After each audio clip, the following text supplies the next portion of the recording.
Now, you're not going to see it, but the words "lift your eyes" are used twice in the passage that was just read to us. Once they're used of Lot, and the second time those particular words are used, they're used of Abram. Now, in our English translation, we read in verse 10, Lot looked around and saw.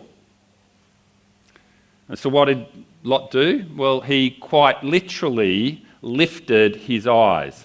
Now, as I said, our NIV translation, it doesn't put it that way, but that in effect is what the Hebrew says.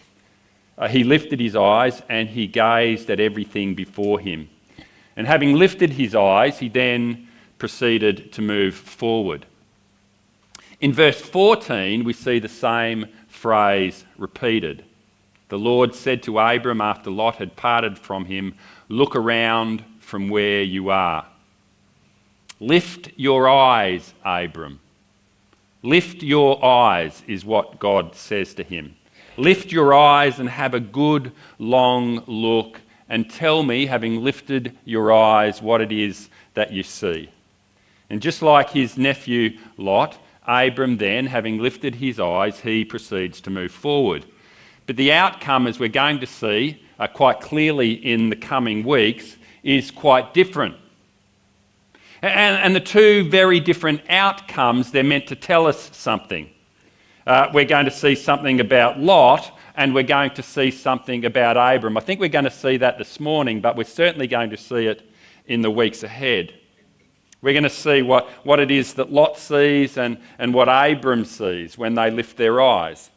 And we're going to learn something about what it is that Lot values, and we're going to learn something about what it is that Abram values.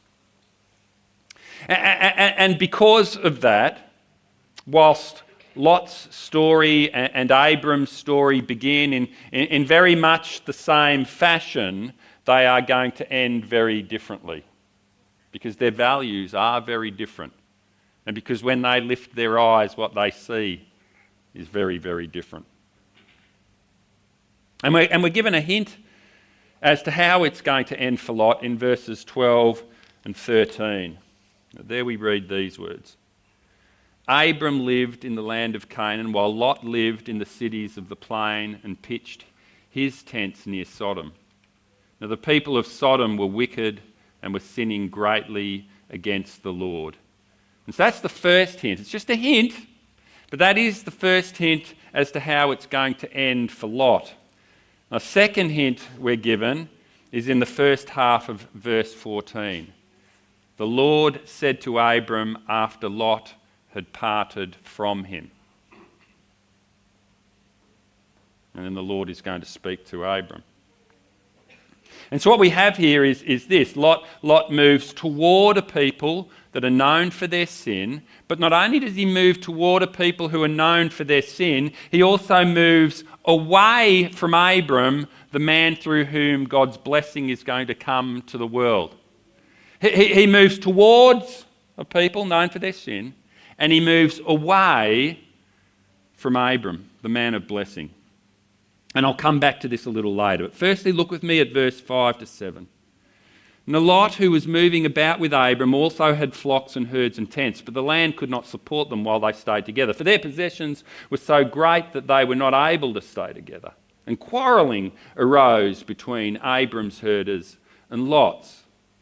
The Canaanites and the Perizzites, they were also living in the land at that time.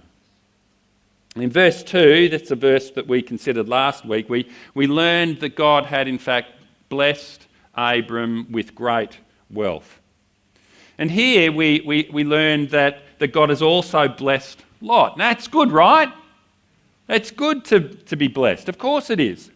But it doesn't take too long before both Abram and Lot encounter a problem. And sometimes, church, that's what happens. Sometimes with blessing comes problems. Now, that's not always the case, but sometimes that is the case. Sometimes that's exactly what happens. God's servants are blessed, and not long after that, problems begin to arise. And that's what happens here. God has blessed them, and what is it that they do after God has blessed them? Well, they quarrel. That's what the text tells us. The herdsmen of Abram and the herdsmen of Lot, they begin quarrelling. And so there's a blessing and there's a problem. Now we hear of similar things happening from time to time when someone scores big on the lotto, you know the kind of thing.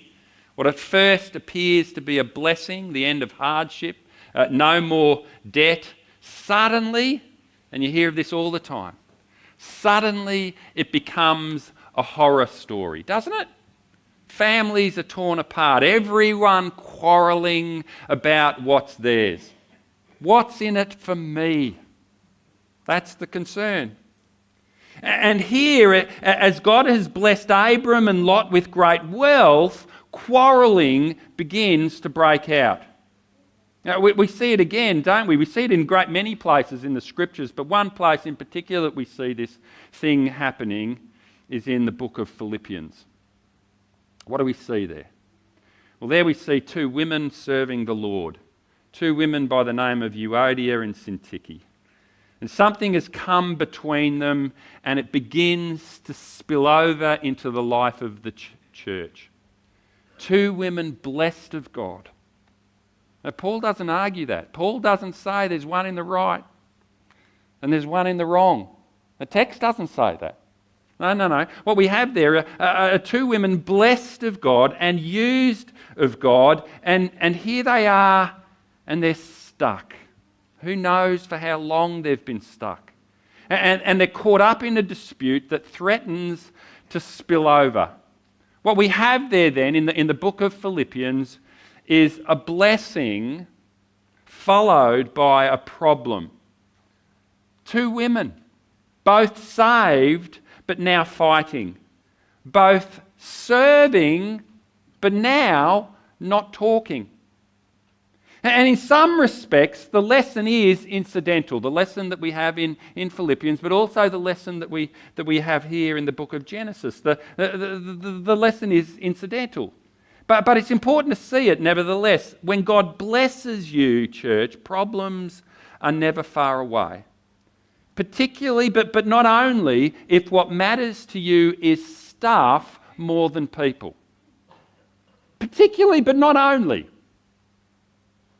if what matters to you is stuff more than people. If what matters to you is ownership more than relationship.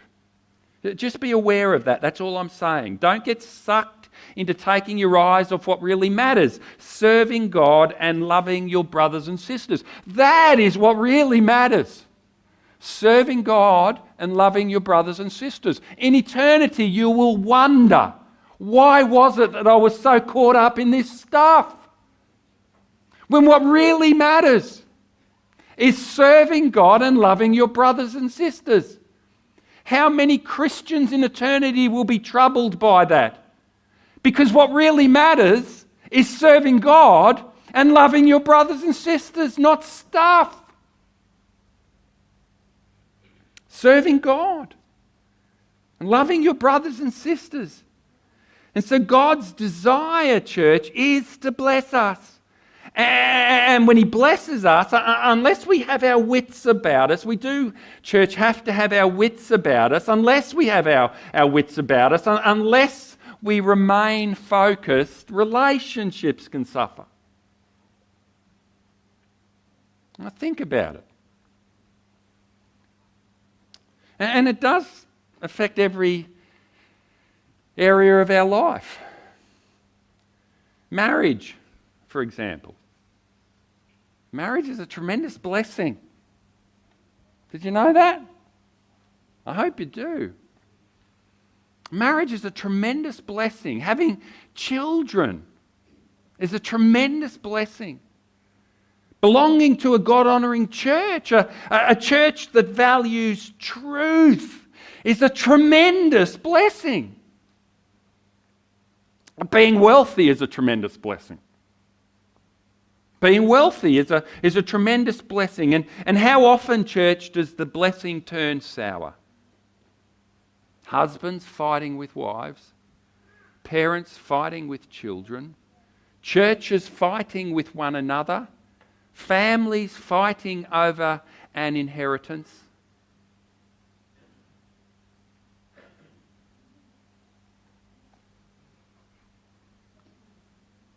It may be incidental to the passage, but it is worth noting, don't you think?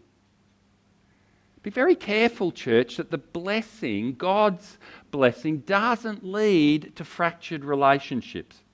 Please don't be tempted to value stuff over a brother or sister. Please don't be tempted to value a principle over a brother or a sister. God blessed them, Abram and Lot, abundantly, and rather than come together for the common good, relationships begin to strain. That's what the text tells us. Just be aware of it, that's all. Just be aware of it. Don't get sucked into taking your eyes off what really matters. Loving your husband is what really matters.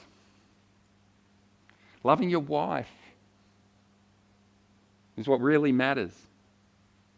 Loving your children, loving your parents, that's what really matters. Loving your brothers and your sisters, church, that's what really matters.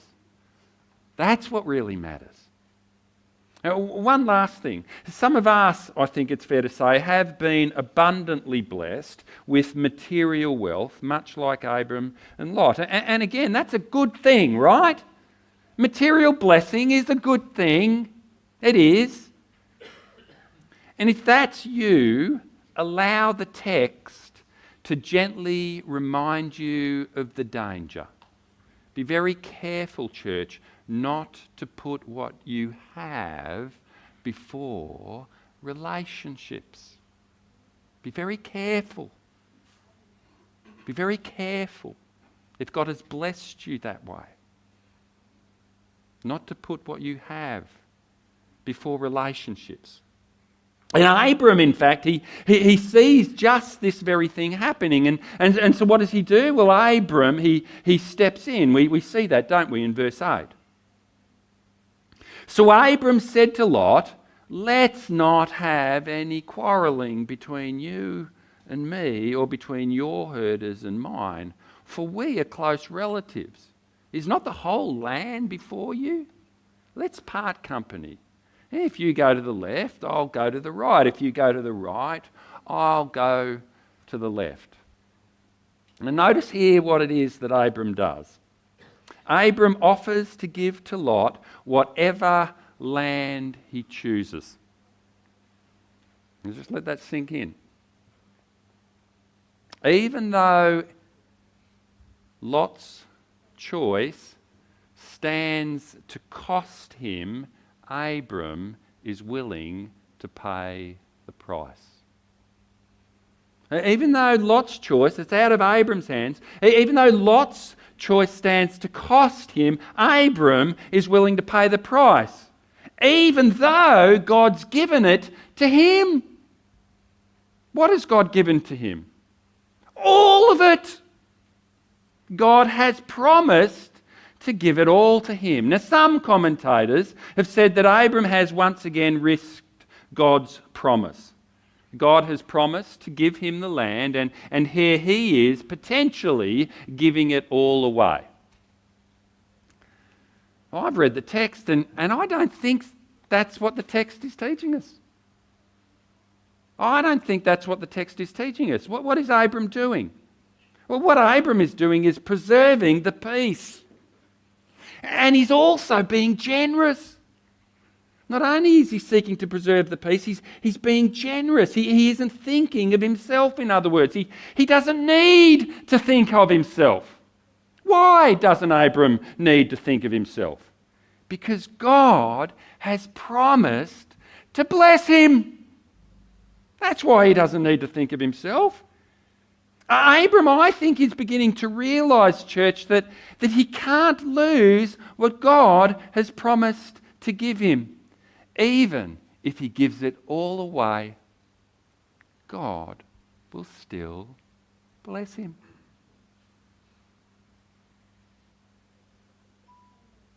That's extraordinary. And when I read that, I wonder. I wonder, is that how I live? Am I, like Abram, generous? Because I'm blessed. Am I, like Abram, generous because I'm blessed? Or do I think more of myself than I do of those I profess to love, those I'm related to?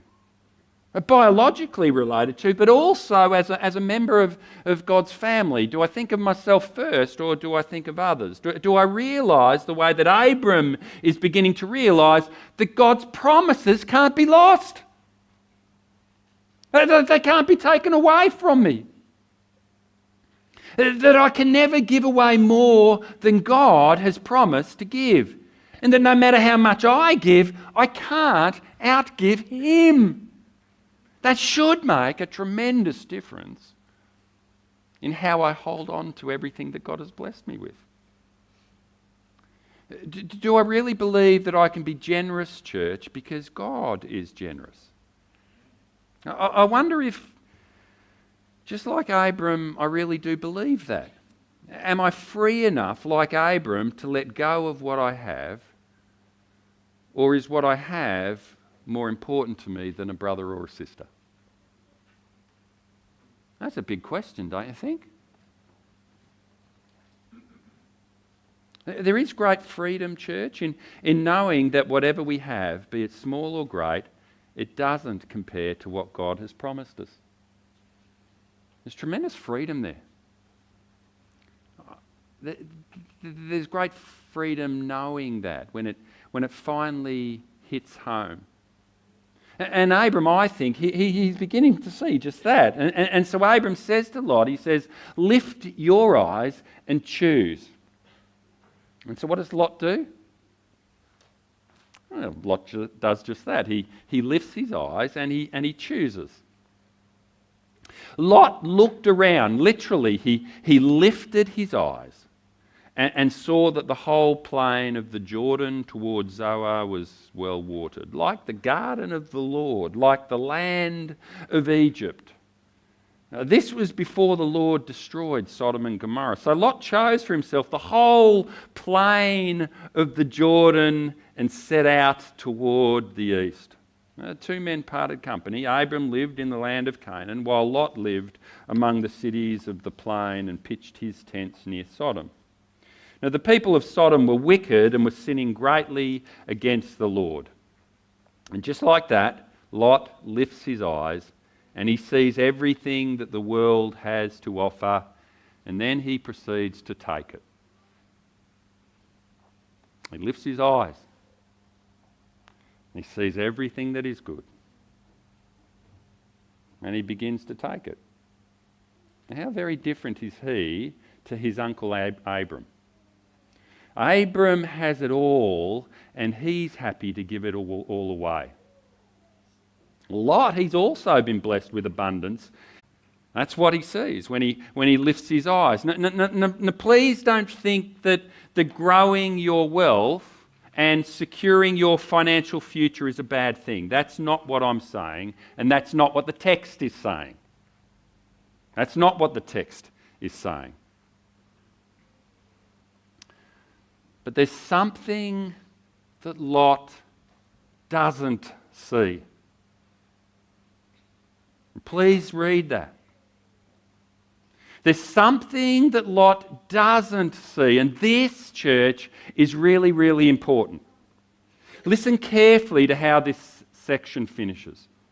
The two men parted company. Abram lived in the land of Canaan, while Lot lived among the cities of the plain and pitched his tents near Sodom. Now the people of Sodom were wicked and were sinning greatly against the Lord. So Lot lifts his eyes, and what does he see? He sees only that which will advantage him. That's all he sees. He sees a well-watered plain like the garden of the Lord. He sees pasture for his flocks and for his herds. And there's nothing wrong with that. That's fine. But what Lot doesn't see is all of the wickedness. Lot doesn't see that. And therefore, church, he doesn't see the danger. He doesn't see the danger. He doesn't see what God sees. And if he does see it, he doesn't seem to care. Now, maybe staying close to Abram is better after all. But he doesn't, does he? And please don't think, church, that the world is neutral. Please don't think that the world is neutral. Please don't think that living in the world is safe, that it doesn't come with choices. Because let me tell you something, church, the world isn't neutral. And the world isn't safe. God has placed us in the world. But it isn't neutral. And it isn't safe. And perhaps the church in the West has forgotten that. And whilst this is, I think, a warning to all of us, can I speak just for a moment to the young ones? Can I do that? If, like Lot, you're ready to step into the world, perhaps you've finished your studies, you're preparing to move out, to say goodbye to mum and to dad. Whatever you do, please don't distance yourself from the man upon whom God's blessing and protection rests. Please don't do that. The way that Lot did. Whatever you do and wherever you go, please stick close to Jesus. Why? Because living in the world isn't neutral. Living in the world is filled with risks. Living in the world is dangerous. It is a dangerous place. It is filled with wickedness. Yes, there's money to be made, and yes, there is the potential to be prosperous. But if you lift your eyes and all you see is opportunity without seeing the dangers, you place yourself and your future at risk.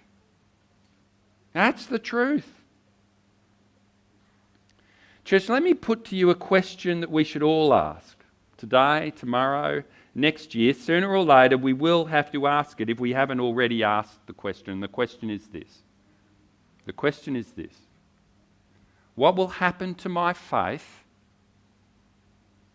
What will happen to my marriage? What will happen to my conscience? What will happen to my witness if, when I lift my eyes, I set my heart on what's in front of me? Did you hear that? Do you understand the question? What will happen if I set my heart on what's in front of me? If I don't consider the dangers as well as the opportunity? And that's all I see. What will happen if I'm not discerning? What will happen if I'm not wise? Or what will happen if I'm not careful? If I think that separating myself from a strong community of faith by taking my eyes off Jesus, it will all work out well. That's a good question, church. And it's a question we should always be careful to ask ourselves as we step into the world. It's a question that you should give to your kids. Parents, as your kids are about to step out into the world. Give them the best gift that you can give to them. Wrap that question up and hand it to them. Let them know that the world isn't a neutral place. That it is filled with wickedness. And that they need to be discerning and they need to be wise. And so Lot saw the opportunity, but he didn't see the danger. And we need to see that Abram, he also lifts his eyes. In fact, the Lord encourages him to do just that. The Lord said to Abram after Lot had parted from him, "Look around from where you are. Lift your eyes, Abram," is what the Lord says to him, "to the north and south, to the east and west. All the land that you see I will give to you and to your offspring forever. I will make your offspring like the dust of the earth, so that if anyone could count the dust, then your offspring could be counted. Go, walk through the length and breadth of the land, for I am giving it to you." And so what is it that Abram sees that Lot doesn't see? Can I tell you what Abram sees? Abram sees the promise. Abram sees the promise. He sees what it is that God promises to give to him. And what is it that God promises to give to him? The land, offspring, a future. You see, everything that Lot sees, he can lose. And he will lose it. We'll continue to move through the rest of this book and we'll see that that's exactly what happens. And yet everything that Abram sees, he can't lose. Why can't he lose it? Because God promises to give it to him. And so what Abram holds on to is the promise. He's going to get it. He's going to get it. He knows that because God is the one who is making the promise. It's going to happen. Church, nothing is more certain than that. Nothing. Nothing is more certain than that. And the time is coming when Abram is going to doubt that. The time is coming, it happened in the past and it's going to happen again when Abram will jeopardise it all. He'll try and fix things himself and he'll get himself into a pickle because he's just like us. We know Abram. It's going to happen. He's no different than you and me. But for now, in this particular time in his life, he hears what God says and he believes. And God gives to him a foretaste of it. What does he say? He says, "Go and walk the breadth of the land, north and south, east and west." And if you can believe it, Abram, that is what I'm going to give you. All of it. Not just some of it. All of it. And much, much more. And as he journeys throughout the land of Canaan, north and south, east and west, he begins to get a glimpse of just how big God's promise is. Do you know how big God's promise is? Do you?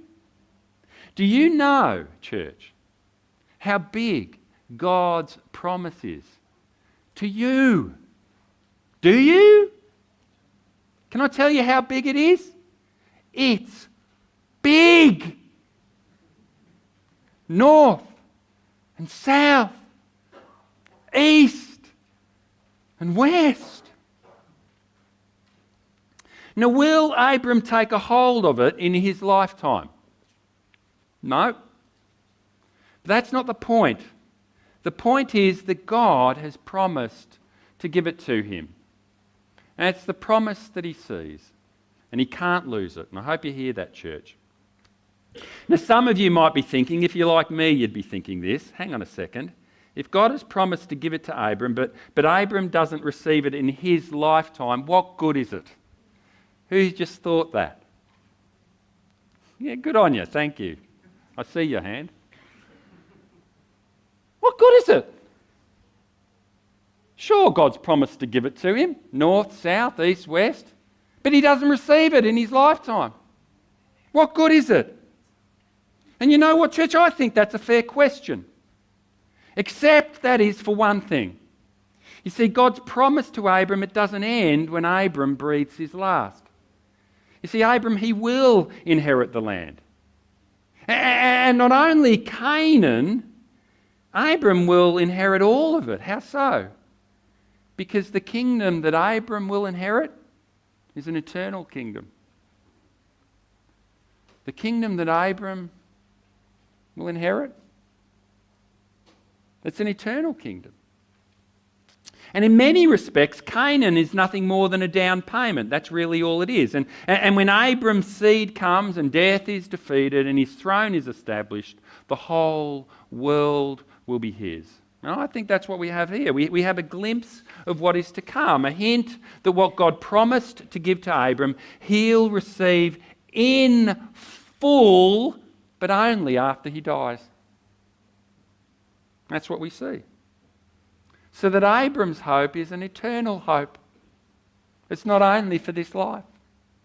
Abram's hope is an eternal hope, as is the hope of all who follow in Abram's footsteps. The promise made to Abram is the promise God makes to all who trust in his word. And for those who, like Abram, lift their eyes and see it, church, listen to this, nothing could be more certain. If you're building a house at the moment and you've handed money over to your builder and you think that's certain, can I tell you something? It's not. It's not. Is it certain, Glenn? No, you know, he's in the business of it. The promise that God makes, that's certain. That's rock solid. That's rock solid. What God has promised to give to you, church, no one can take it from you. You can't be swindled out of it, and it can't be sold from under your feet. The promise is yours, just as the promise made to Abram was his. Now, you could own the whole world, and if you did, can I tell you something? You'll lose it. You could own the whole world, and if you did, you'd lose it. The moment you breathed your final breath, you'd lose it all. I was watching an investment channel on YouTube. This isn't in my notes, by the way, but it just came to mind. And the fellow on there was so funny. You know who is successful in this life? The person who dies and still has $1 million in the bank. Like, really? Like, how is that more successful than me and Sharon who will have pennies in the bank? Like, you're going to lose it. Someone else is going to spend it. But we can't lose that which God has promised to us. Not, church, when we fix our eyes on the promise. That you can't lose. And yes, you'll need to be patient, and yes, you'll need to trust, but nothing, church, is more certain, and nothing is more lasting. And finally, notice how this story ends. And it's an ending, I've got to say, that's becoming very, very familiar. In verse 18, we read these words. So Abram went to live near the great trees of Mamre at Hebron, where he pitched his tents. There he built an altar to the Lord. And so how should we respond, those of us who like Abram, have received such a promise? Well, how does Abram respond? Well, Abram responds the way he's always responded. What does Abram do? He builds an altar. How do I thank this generous God? How do I thank this God who says, go and travel north and south and east and west, and I'm giving it all to you? How do I thank him? What does he do? He builds an altar. He worships. And notice again how he worships. He builds an altar and he offers a sacrifice. And did you notice that nowhere does the text suggest that he's told to build an altar? God doesn't force him to do it. On the contrary, Abram is free to choose. And what does he choose? He chooses, church, to worship. Don't you think that's beautiful? Isn't that wonderful? No one's saying, come on, kids, it's 9:30, you've got to get to worship. Oh, okay, well, I've got to go to work. No, that's not what we see. We see a man who just wants to worship this promise-keeping God. He chooses to do it. He worships voluntarily. God blesses him, and Abram worships. He takes a sheep or a bull or a goat, and he offers it to the Lord. He approaches the God who blesses him through the laying down of a sacrifice. And church, that's what we can do. We can approach the God who blesses us through a sacrifice, and we can come to him because we choose to come to him. What a wonderful choice to make. Not forced to come to him, not coerced to come to him. We don't come to him because we're fearful, but because we're grateful, and we can approach him through the sacrifice that he himself has provided. Isn't that awesome? Right? We don't have to go out and buy a lamb or go to Robin Mountain's place and steal a lamb. We don't have to do any of that. We can come to him through the lamb that God has provided, through the offering of a lamb that is without blemish and without spot, the lamb who takes away the sin of the whole world, the lamb who takes away your sin, church, the lamb who takes away my sin. And we can do it freely. We can choose to worship God. We can choose to come into his presence and give him thanks. How? Because he has made the way. Because he has paid the price. And because he has counted the cost and made the payment in full. Completely. Because he loves us. That, church, is the God we serve. That's the God we serve. That, church, is the God we worship. Because we choose to. And that, church, is the God who loves us. Amen? Father, we do thank you for your great love, and we thank you that we can choose to come into your presence and worship. You've made a way, a lamb without spot or blemish, and for that we're grateful. Help us to be grateful every moment of every day, so that in everything that we think, in everything that we say, and in everything we do, we worship you. And we thank you that you hear our prayers, because we come to you in Jesus' name. Amen.